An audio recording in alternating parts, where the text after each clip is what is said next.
আমরা এখন আছি সোনারঘাট উপজেলার রামগঙ্গাতে। আপনারা এখানে দেখতেছেন যে এখানে একটা যাত্রী ছাউনি, এখানে অনেক পুরনো একটি যাত্রী ছাউনি, যদিও এটা একটা পর্যটক এরিয়া। এটা পরিত্যক্ত অবস্থায় থাকার কারণে এখানে প্রায় একটা দোকান বসে গেছে।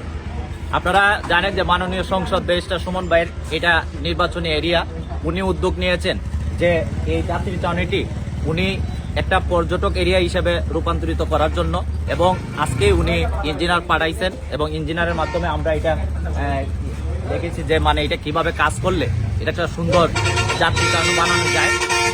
আপনারা কিছুদিনের মধ্যেই এটা একটি সুন্দর যাত্রী ছাউনি হিসেবে আপনারা দেখতে পারবেন। এদিকে আমাদের কাছে আছেন আমাদের ব্যারিস্টার সুমন ফুটবল একাডেমির সোহাগ রহমান।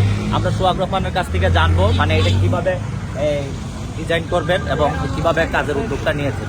আসলে আপনারা ধন্যবাদ কাউসার।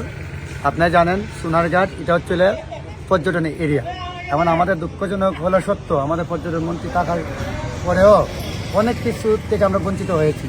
ব্যারিস্টার সুমন ভাইয়ে ইতিমধ্যে এই পাশে আপনি একটু দেখেন, এই পাশে একটা পুল করে দিচ্ছে উনার নিজস্ব অর্থায়নে। এখন উনি চাচ্ছেন এখানে যাতে এমনভাবে একটা এই যাত্রী সংখ্যা এমনভাবে বানানো হবে যাতে পর্যটক এসে এখানে রেস্ট নিতে পারে।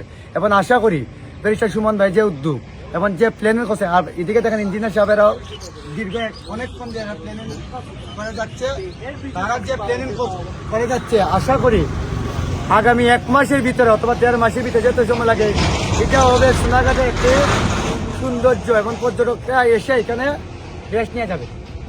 এইভাবেই করা হচ্ছে। ধন্যবাদ।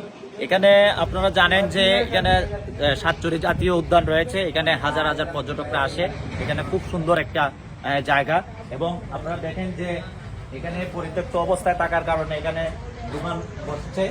আশা করি এখানে কিছুদিনের মধ্যেই সুন্দর একটি যাত্রী ছাউনি রূপান্তরিত হবে।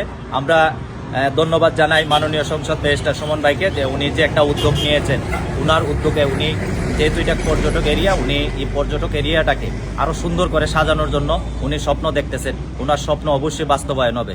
আজকের মতো আমরা ভিডিও থেকে বিদায় নিচ্ছি। সবাই ভালো থাকবেন, সুস্থ থাকবেন।